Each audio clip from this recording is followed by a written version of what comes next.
It is that time of year again, where we take a look at a track that's an actual track, and it's actually good, funnily enough. Raidillon here in what I would consider a very hot and tempered day, judging by how much heat haze there is.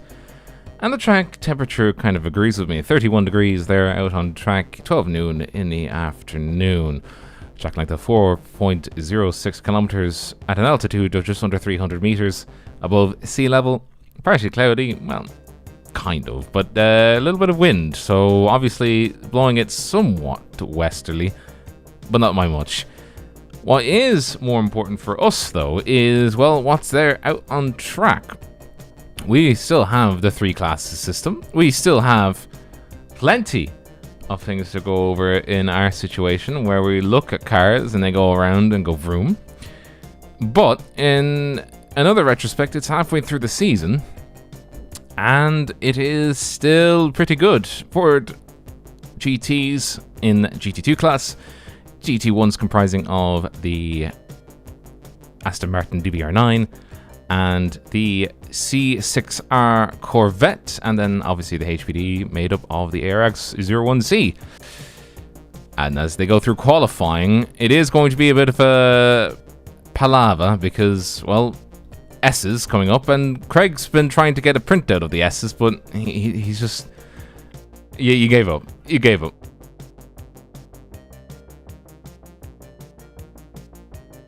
Ow. 4 years, and I haven't actually done a race at Road Atlanta where it's required me to print out the track map. So I feel ashamed. I don't know why. Shame. Also, fun fact, did you know the Corvette C6R, if you're watching qualifying, right? The Corvette C6R, this is a really nerdy stat. Did anyone see the IMSA Hall of Fame announcements?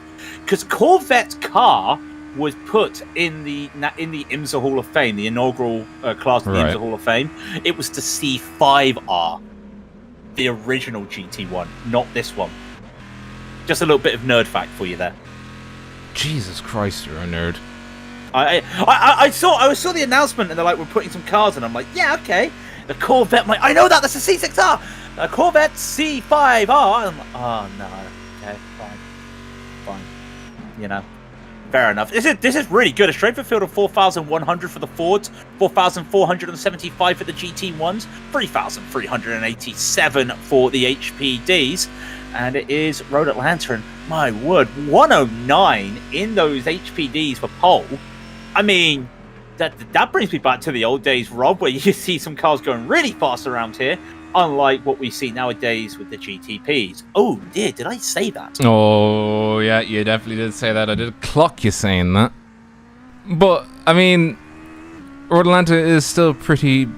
Well, it's probably one of the shortest tracks simply because of how big this back straight is. Because you just go flying, and it's not a lot of distance. Yeah, but it's not as big as Mosport.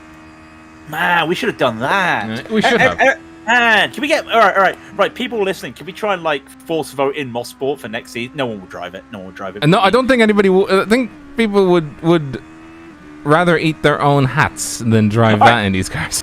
Put it like this, right? What did this track get that Mosport should get? It got a update. It was not a rescan. It was an update to make it a little bit more modern. Let's get some more of those new runoffs and stuff on Mosport. We can do that as we see GT1 still coming down the field, and I've got a timer. Qualifying will end in a minute 24. And they've all qualified, they've all qualified essentially because that was it. That was it. Yeah. That was everything. Well, let's go through the various classes because, well, they're various classes and they have qualifying times. Sequini leads the way with a 109.686, with Campbell sitting in second with a 109.853. Pesavento with a 109.961 and Durig with a 110.129. The rest, of course, slotting in very nicely. It's only getting when you get down to about 8th when the disparity starts. Of course, they'll have plenty of time to warm up the tyres and get back out there. So 12 in HPD land. Then into our friends in GT1. Polasek leads the way with a 114.515, so not too big of a distance separates the HPDs. Only about leaders would only have about 5 seconds in between each other. Of course, Eat Well has come back. Thank you very much, Will Eat Well, for eating well. Please do eat well with a 114.902. Roseborough with a 115.018, and of course the rest of them sitting in comfortably. And I think they're all within, apart from the last place, is all within a second of each other. So quite close cut field for the GT1. So I was about to say GT2. And then, of course, there are 7 in GT2, but only 5 have qualified, and they are all on your screen. Thyssen beating out Seth Whitaker by 0.6 of a second, and Miller 0.3 behind him. Oldenhauer 0.2 behind him. Salgado with the Quickie Mart. Oh, it's the Simpsons. Cookie Mart or Quickie Mart? The Quickie Mart. Oh, it is the Quickie Mart. And it's got Mr. Plow on the front, on the side as well. And Mr. Sparkle on the front. We are going to get demonetized, copyright strike. Welcome to Disney Plus, ladies and gentlemen. Live, Raidillon TV on Disney Plus, because that's the only way we're going to have a career after today. Yeah, this is the man. It's Marco Antonio Lopez Salgado, who's I'm used to seeing play. Oh, he even has Play Dude. Yeah, he's got Apu on the back. Actually, no, Apu doesn't exist anymore. That's another story. Thank you, come again. Yeah, Moe's. Yeah, they just sponsored by everything that is The Simpsons on that car. But it's not sponsored by Moe. Oh, he's got Moe's on the wing. Yeah, he's got Moe's on the wing. Moe's on the wing. But we have this car to follow us around. This is the pace car, and it's got frightening yesteryear's HPDs looking at it. Now, I know some of them are questionably liveried, but we'll gloss over that. I do see a Honda Spoon, which, okay, right livery, wrong car. I appreciate it. It is a good livery. It is a good livery. But isn't it meant to be on the S2000 Spoon? At least that's where I know it from. Rob, have you not seen Dimitri Namba? If we're going to start calling out people, he has a Porsche prototype livery, the old RS Spiker livery, on an HPD. Dimitri Namba, where is he? Do you see that yellow and red? Yeah, there we go. This is the name of the game where we're like, we love everyone for having these really creative paints and everything, but look, this is a bro moment. This is a Honda performance development car, and you're putting a Porsche livery on it. Yeah, that's the problem. Oh, hello. Alec has towed. Hey, he too has towed. Yeah, why did he tow? What the bejesus? Well, do you know what? I reckon he might have forgotten to fuel his car. Forgot to fuel the car. Well, we'll get an idea of what's what once we get back out onto the track. Well, we are on the track. We're waiting for the various classes to get their things into the majigs. This is the leader, Polisek, for GT1 class. Leader in GT2 class is here, Nick Thyssen, also the creator of the software that we use. But as they come into what I would consider very dubious, well, not dubious, but very misleading chicane, because it can be quite tight. As they slip down the road, it'll be a absolute nightmare getting anywhere on as we get crossing the line for green flag racing here at Road Atlanta. That is going to be running Durdig, really under pressure there from the outside on his left and from behind as everybody's clambering over him to try and get through the S's. They do get clean through though. So very nicely happening indeed to the GT2s. They do get through nicely though as well. Yeah, GT1s are getting away pretty nicely as well. We see some flashing of headlights around the back. Not sure what that's all about. Everyone just keeping single file. They went too wide. I do see marks in the tyre barrier on the exit of turn 1 there, Rob. I think there's a HPD that's had a moment somewhere. Yeah, that's well, no, the Alec Campbell, isn't he the one that towed? Oh, it must have been hardware failure. Yes, apologies. So yeah, he must have had a bit of hardware failure as we see the GT2s. Nick Thyssen trying to get ahead. And you're not seeing a mistake then. Ben McLeod took I think he jump-started everyone. He did! Has he got What black? a start. Has he got black flag, or did he do it legitimately? Legitimately. How do you get a black flag on a multi-class restart? Oh yeah, true. Oh, I thought I thought yeah. I thought the rules applied per class that you couldn't pass the lead. They couldn't pass. What was it? Couldn't pass the leader. He timed it to perfection. He timed that launch to perfection.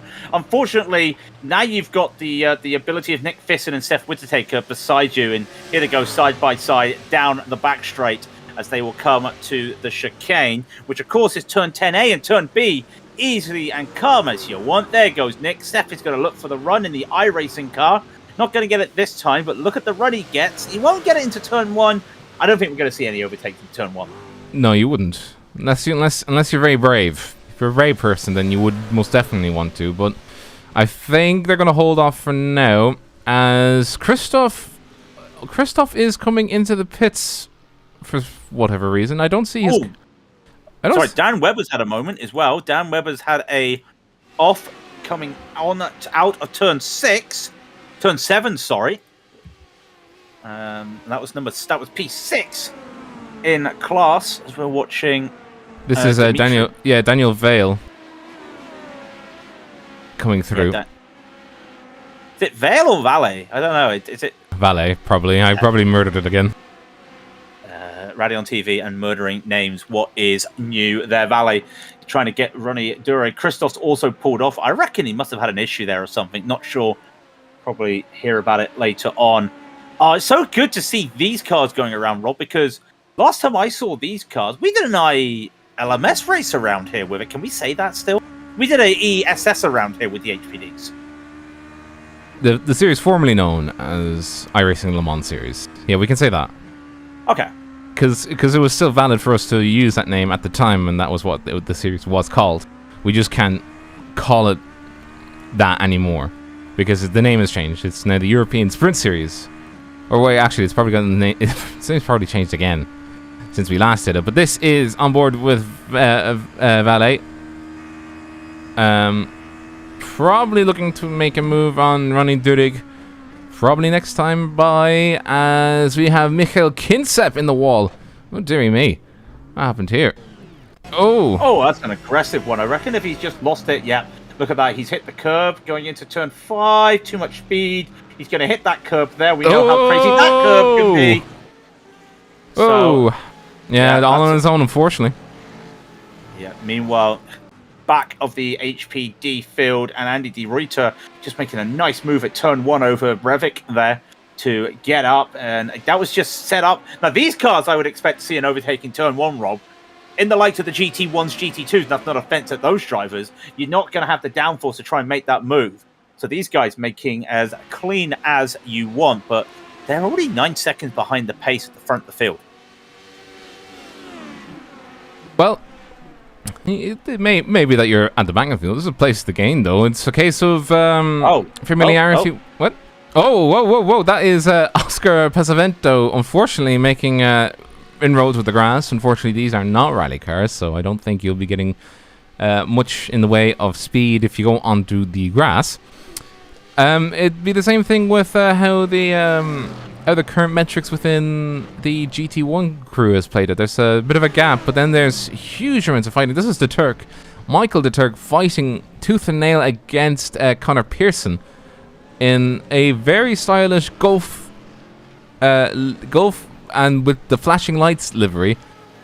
As I'm pretty sure he is saying, "I'm going to go for first," he says. That's actually allowed that livery because Gulf was an Aston Martin sponsor, and I'm going to allow that as well. And it is kind of familiar, fantastic. He's going to go for a late send here. This is going to be brave. No, you can't. You cannot late dive in these cards. And behind him is a Castrol Corvette. No, that was exactly what I was going for. Was why does this livery exist in this car? But you can make the move. I would say you could if you were brave enough. But we have to get very woed up. You have to get very woed up going into the left-hander. So you brake late and you go around the outside and get it woed up on the inside, because you'll have the inside line then, and then sacrifice your exit, hoping that you've done a good job of doing that. or B, go on the inside for the left-hander and then swing it around the outside, hoping that you will compromise the exit of the car that you're passing on the inside. Which might not work, but might work, you know. I've seen it happen before in the Lotus cars. They tried that, and it did work twice. So, you know... But and I would imagine that these cars have a lot more downforce than an aluminium tube, where your fuel tank is literally all around you, and so you become one with the car, quite literally. One with the car. I'll tell you who's trying to be one with the car at the moment, or maybe two with the car, because the HPDs have started lapping the Fords. I can't believe I'm saying this. We're 7 minutes into the race, and we're seeing multi-class racing, something we haven't seen all season, because Rob will say haven't been driving on proper racetracks like Daytona. But this is Valet. Valet had a great run because of traffic. He's going to try to pull off. Ronnie is holding that line as much as he can. Daniel's going to get on the grass. He had two wheels in the grass. They're going to go side by side into the chicane, and Ronnie defends that. Some aggressive defending, but safe defending. Well, you have to in these cars. That was a very good defense, as well as given the fact that he's having to deal with the multi-class coming up ahead of him. That's two GT2s there scrapping forward. I think those are Lars Moldenhauer and Ben McLeod, who unfortunately his rise to fame goes alongside with Proto-Turks.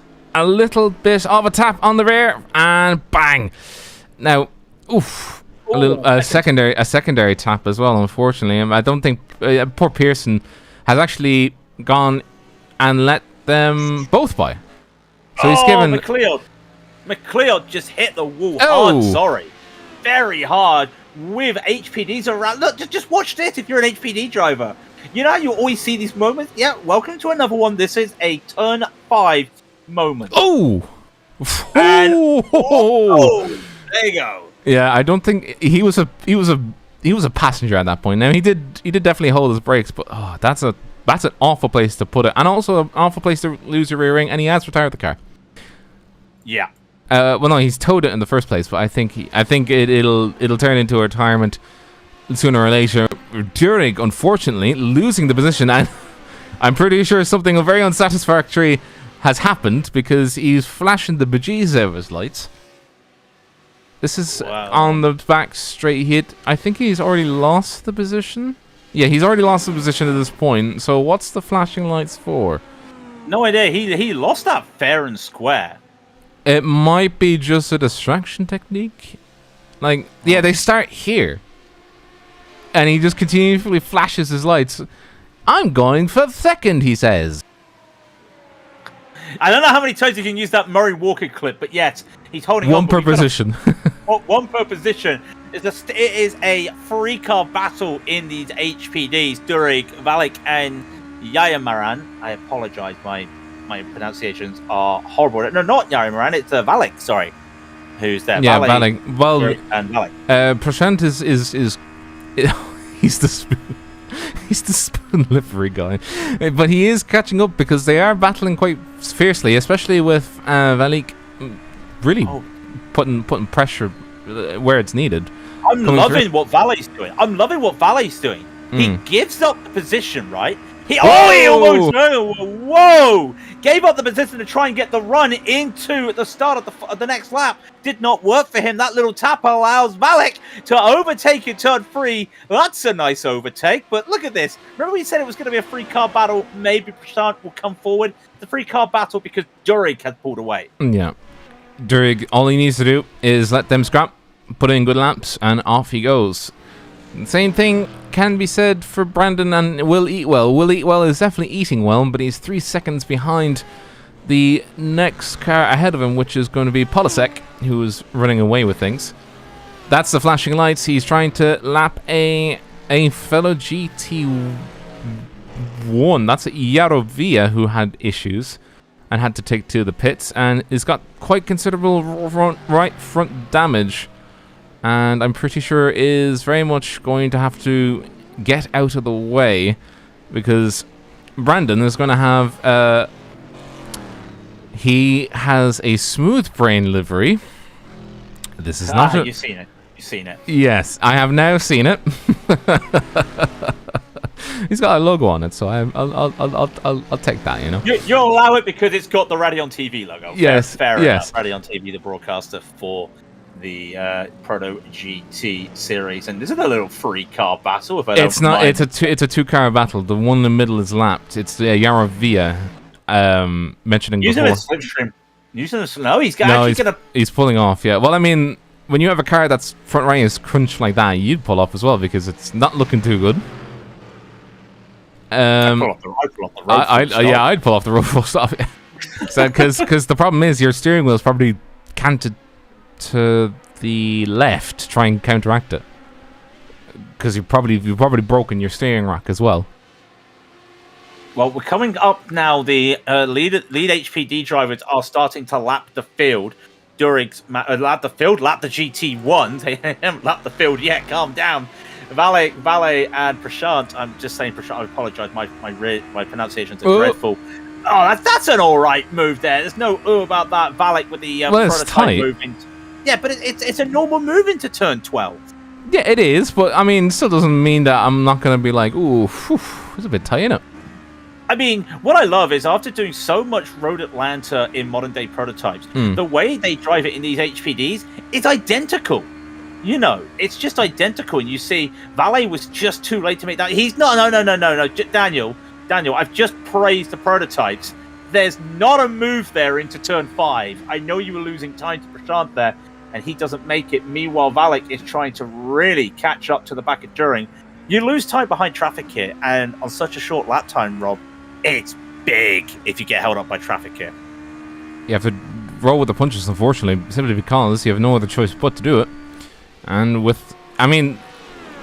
as you've said many times, traffic giveth and traffic taketh away. In this case, it really is a look of the dice because you come up. It's such a short lap for these HPDs. They're doing 1 minute 10, so they'll more than likely go through the GT2 field again because of how quickly they came up on them. I can't believe we're saying that.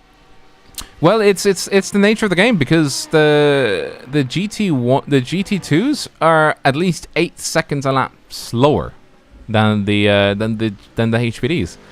So when you think about it, the lap time as they currently are, it's not a huge surprise. At least for me, it isn't. No, and also we've got to remember the GTs decided to give quite a substantial gap, and they're entitled to whatever gap they want to give between the classes, and that was mainly due for a safety aspect, so that also helped it as well. Yeah, absolutely. But it's a case of it's a case of this move happening. That is going to be Will Eatwell on the outside. That is the move being made by Brandon Roseborough. Remember what I said? On the outside, going into the right-hander, can you compromise the line of Will Eatwell and Brandon Roseborough? Thank you very much. You just proved to me that it can be done once again. I'm going to triumphantly replay this one. And while that happens, he's going to eat his hat. Yes. Yeah. So on the inside here, you want to be able to get the nice good line, compromise and pinch. Look, there you go. Look. You can't get... Will Eatwell can't get the line coming on the outside. So it's a lovely move. Yeah, it was a great move, yeah. Whoa, bit of sidewise argy-bargy right here. That is the lead. Whoa. Whew. That is the lead to HPD. Yeah, now, it's one of the things I know I've criticized a couple of drivers for probably going for moves they shouldn't do. It's the nature of these HPDs. They carry so much speed on the braking that sometimes you are a little bit caught out by it. And I don't think there was a I'm going for this move type thing. I think it was almost just want to get out of the way. I don't want to hit you type thing. So. Oh yeah, I don't think anybody would be would be the equivalent. Have you seen the Daytona 24 this weekend? Yes, I have. Yes, I have. Apologies. Yes, I have. But here it's different. Here things will be different. You know, oh crikey, that's a three-way battle in the middle of the pack for the HPDs. That is looking at Andy de Ruyter behind Mateusz Kopernicki and Oscar Pasavetto, now trying to correct his own mistake that he made earlier on in the race where he went wide coming out of the right-hander of turn 7. going on to the back straight. Oh, yeah, that is a pinch and a half. He was looking for a move there with Andy. There was never a move on there. He's going to go side by side with Oscar and holds it around the outside. Good defense there. Oscar, I think, pulled out of it because Andy was about to close the door, and Oscar just realizing that his life was more important than P7 at that split second. They've just done the half the race left, so they can do it. And while that's happening, we've also... No! No! Whoa, that is going to be Daniel Valle being turned around, coming out of the turn, and unfortunately, David Barraclough was... I don't know what happened here. Let me have a look at the I can see what's happened here. It's a slide by Valle, and I think by the time David started to go straight, he's not using the curb. No, Valle's just sliding a little bit. Yeah. See the slide there? Yeah, I think that caused it more than anything. Yeah, it's a bit of a pinch because it's definitely not clear, unfortunately. Barco can't go anywhere else. He's literally at the edge of the track, so unfortunately, bit of miscommunication. Unfortunately, well, not by Barco because he's there on the outside, literally can't go anywhere else. Unfortunately, just a little bit of a misplacement by Daniel there, but obviously didn't have too much damage because he's still going. Well, a little bit of damage to his front left, but I don't think it was caused by this incident. It might have been, but that's going to be carrying a lot of issues on the straight, so not going to be good for him. Valak as well. I thought he was going to get a good run here out of turn 6 down to the chicane, but Jurek getting the better run, and Jurek's going to get slipstream from Marco Antonio Lopez Saldago II. I blame you. I blame you for that. Every time I see a 2 now, I just think of you saying the second. Yeah, well, the second, the third, the fourth, the fifth. Robert Miller is the 8th. I mean, come on. I've seen someone with 23. Yeah, I think I've seen double digits as well. It gets quite hairy. I would have never have thought that there would have been that many. I would have never thought that there would have been that many. This is a Nissan livery, and I want to get sick. I just realized that. Brevik's had a moment at the chicane, and he was having a side-by-side battle, and Dimitri Namba went for the move, and yeah, Brevik just tried to fight it a bit too hard, losing out there, and you'll just see here, he thought he could outbrake. That is a sign of locking up the car. If you haven't seen it on an HPD, that's locking up the tyres. Yeah, and another thing as well is that it also implies that you're wanting to really, really smash the brakes to try and wow up the car, or roll up the car to make some moves. He took up Nicky Barraclough, and he keeps on going, and somehow he's flipped the car. I mean, it's the same. It's the same corner again. He can't. This poor man has not had the best of luck today. I mean, look at this. I mean, hang on. Let me switch the camera. He's there, right? He's doing his thing. The spin happens. He hits. Well, I mean, he's got nowhere to go. Yeah. Just the poor man is then sandwiched in between an HPD that's then put upside down. Oh dearie me, that is. How does that HPD flip? That's what I want to know. He did a thing with another car, and when a car and a car do things, they make a baby car, and that baby car is actually called an LMP3. Rated M for mature. Rated M for mature. Also, I really am tilted by this Nissan livery. Second Nissan livery, yes. As you can tell, okay, here's what I'm going to say, and I know not a lot of people view it, and we know that the Proto-GT series is coming back. There are a lot of old-time liveries on the HPD, on Trading Paints, and those type of platforms. Let's see something new, folks. Come on, let's breathe some life in here. I know the HPD had some interesting liveries in the past. Let's see something new. Let's try something new. Let's just get the popularity back again. What's During's livery? I know I've seen it before. I know I've seen it before, and I can't work out what it is. Yeah, I'm gonna have to pass on this one. I can't remember what it is. No! Free wide, Valak! Free wide, and just takes the corner away. What a move! That's all you need to do it on the inside. The safest way to do it, and is very nicely bowed up there. And he's like a knife through butter. That move was, but he is quite quick, but 10 seconds in 9 minutes might not be possible because this is not Tarquini, it's Sir Queenie. Get it? Oh! It's the Queenie! Oh, off! It's Sir Queenie! No, we don't want to say it off. No, we don't want that. We do not want that. We want battles. Oh, we do have battles because Ronnie keeps doing this thing where he loses the position and immediately says, you know the foot pedal where it goes to the floor, right? He just pushes it through the floor, and then just somehow is able to extract some more speed out of the car. It's right on the back end again of Yuri Valik, which is good crack at all. And then we have Daniel Dan Weaver with Dimitri Namba in the in that livery, where it says Porsche on the side. But beyond that, coming through, catching up into traffic. Can DHL send him a good parcel, or will the parcel be as like my parcel was, in bits on the floor, and I'm crying? No, makes it through nicely. Bookmarks, as Craig coined the term, the bookmarking has happened. And unfortunately, Weaver had to really chop the nose there to try and get back in line. Well, like Royal Mail not doing any more weekend deliveries, it looks like Dimitri is shutting it down. But he's getting held up here. Now, this is going to be interesting. Is there a move on here? There is, and he's not gone for it. And Daniel's going to say, thank you very much. Rob, that's a corner you can make a move if you've got a slower GT and you're a prototype driver. You've just got to get there in time. The move was on, I feel, for Dimitri, but I think that damage on the front of the car just stopped it. And now a little bit of defense from Daniel. He's going to hold on to that.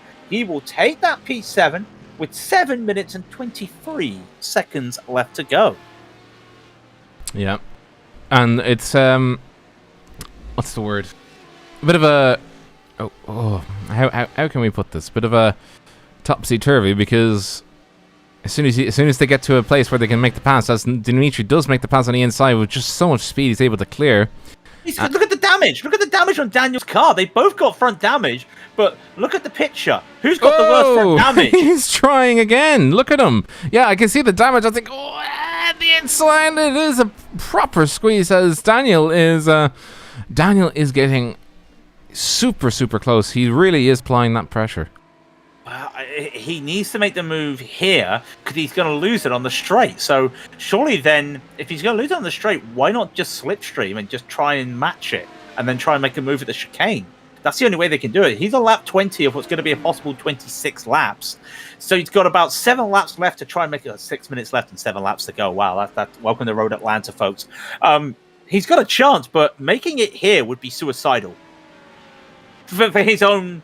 But he'll lose the position on the straights. I'm not saying suicidal is in. It's in like, yeah, no, yeah, I get it, because it'd be a fool's move, because you just lose the position right back. Yeah, and the sneaking is starting. The position must be held, and he resumes the line. But yeah, just look at the pace difference. Yeah. He can't keep up. Yeah. Wow. Potentially, however Daniel set up his car, he might have more, because he catches up in the corners, but then he loses it on the backstraight quite massively. He might have set it up for a bit more downforce, but I'm correct me if I'm wrong. I'm pretty sure in the HPDs. No! Whoa! What a save! What a save! Whoa, crikey! That is going to be a very scary thought for. That was Robert Miller, who I'm pretty sure we'll need a new pair of pants after what just happened. Can we get a cockpit here of Dimitri? Oh yeah. Look at this! Look at this! That car should be gone. Yeah, and he's full right.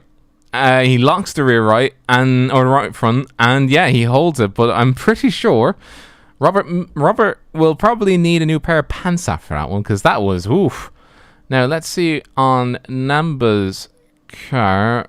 Let's see on this one. I want to see the steering. I want to see what he does to the inputs here, because he's gonna. Well, that was the wrong camera angle, but there we go. I'm giving an applause here. Yeah, thank you. This is it. Just oof. And then that curb did definitely help him, though. I would have to admit the curb probably was the reason why he kept it on the road. And there goes Daniel. Sorry, and lives to fight another day. And Daniel's in his own little battles now. But remember, he's got a 2-second lead. Nick Fisson in the Fords is ahead of him. He's going to have issues. We'll look at another battle, though, because this is Oscar Prevento. Well, it's not another battle. On his own, but this is actually Will Eatwell is catching back up to Brandon Roseborough. Yes, well, one thing we haven't mentioned is you see all these cars. The GT1s are lapping the GT2s. What? Yes, sir. Yes, sir. They have a delta of 4 seconds. And because of how short this track is, it just allows them to do this. So they've been having quite an interesting scrap around a very split out GT2 field. It's split out in the terms of that see, this is Nick Thisson ahead of us. I can tell by the livery straight away, but bit of an argy-bargy, because on the inside none of you saw, but I knew from the timing sheets that I have there was a HVD coming past as well. So very argy-bargy, and look at the distance now. That all of that one section has cost Will half a second. Yeah, and now has to make it back up because the Aston, I would say, is more naturally. I mean, it's more naturally. Oh, that is a mistake there from the HPD. Does he come back out okay? Yes, he does. Yeah, but he's got a slowdown. He's had to serve a slowdown.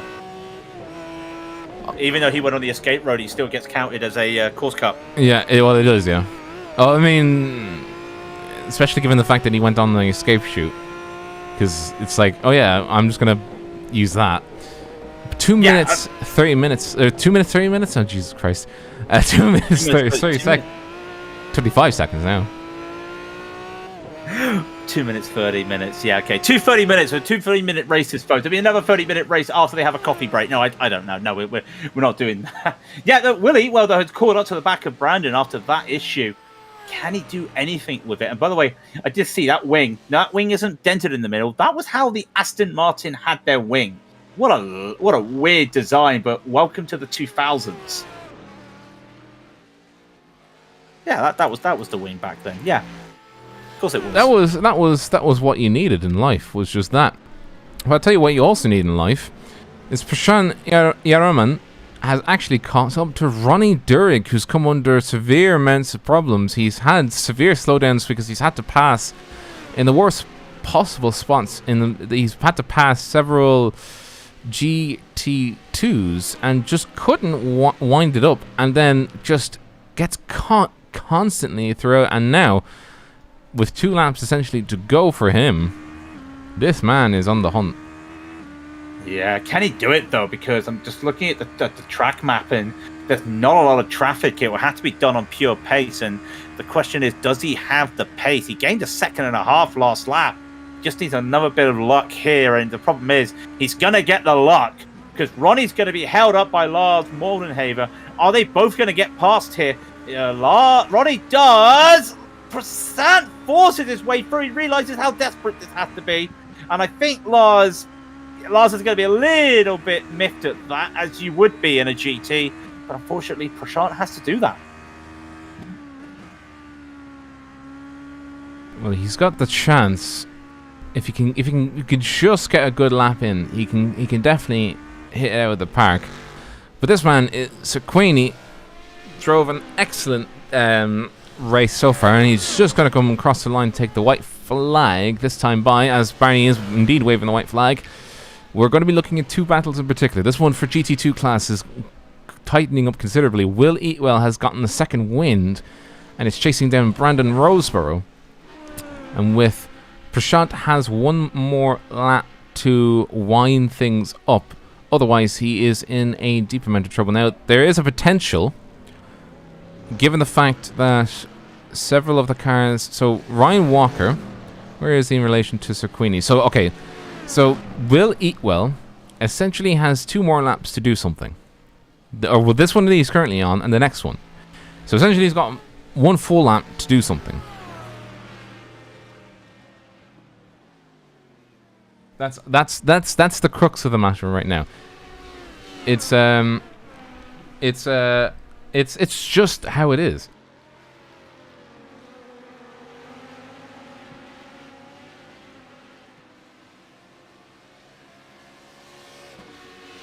But I think we should just give it up for this man right here. That is a clap and a half worth of racing. That is Kenneth Cirquini doing an absolute fantastic job. Prashant Yairaman with Ronnie Durig coming through on the merits. Unfortunately, Durig was just, or not fortunately, but fortunately for Durig, unfortunately for Shant, just, what could have been. That was a good battle, though. And what about Will Eatwell? Can he eat well today?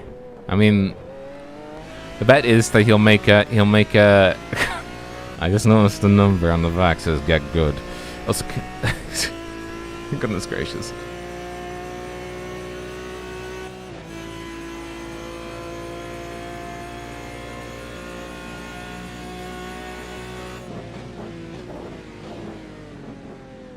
Left, right. Does the smooth brain get the smoothness? The smooth brain wins. Never thought I would say that in the broadcast, but there you go. Smooth brain gets second place.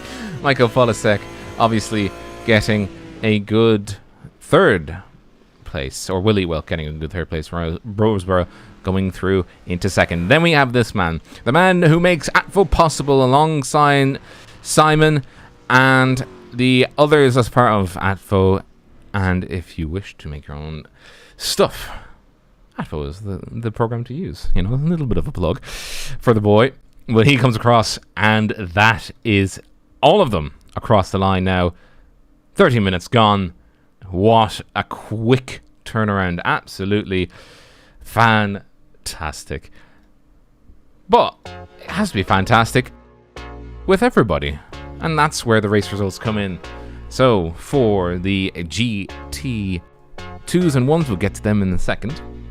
But for the HPDs, it comes down to this. Cirquini comes home first, 13 seconds ahead of everybody else, and counting Velik in second place. Durig in third. Jairan in fourth. Valet in fifth. Sixth is Pesavento. Seventh is going to be Weaver. Eighth is Namba. Ninth is Breivik. And a lap down was poor Campbell, just having issues. What could have been for him. Kopernicki as well. What could have been for the boys. Then into GT2, Polasek coming home in a very good first position, very dominant race for him. Roseborough in second place, 12 seconds down the road. We saw that his battle with Will Eatwell, so he ate well. He got on the step on the podium, so that's all you need in life. Ryan Walker, fellow GSRC commentator and Scotsman, comes home in fourth. Very good position for him. 26 seconds down the road. Barclough is a lap down, but was only a few seconds behind him. Kinsep, a sixth position. Friesen in seventh. And then eighth was Via, but the rest of them were having issues all the way. Nick Thyssen coming home in first ahead of Seth Whitaker, who had a good race. Obviously wanted to probably be in first, but he's still putting stuff out there. He's still rocking the numbers. He's still crunching the numbers and doing good things. Robert Miller, who I'm pretty sure, as I said before, will need a new pair of pants. He comes home in third, but he did. He came home. Lars Moldenhauer comes home in fourth, and Marco Antonio Lopez Salgado in the Play Dude Duff Quickie Mart. Mr. Plow, thank you, come again. Mo's sponsored car comes home in fifth. Oleshniak in sixth position. Couldn't even hold it together. And then the retirees or DNFs comes down to Reuter, Pearson, the Turk, and McLeod, all unable to make it across the finish line for one reason or another. That'll take us to the end of the broadcast. Unfortunately, we do have to dip very quickly for ourselves, and we have to do things and majigs. Craig obviously sends his love and regards to everybody, and hopefully will be around for next week as we take on, I think we take on, if memory serves, we take on the Monza International without the chicane. So be prepared for the speed. Until then, I have been Robert O'Brien, and with Craig King, we have been Raidillon TV, the only corner that you need Good evening, one, all, and have a great rest of your weekend.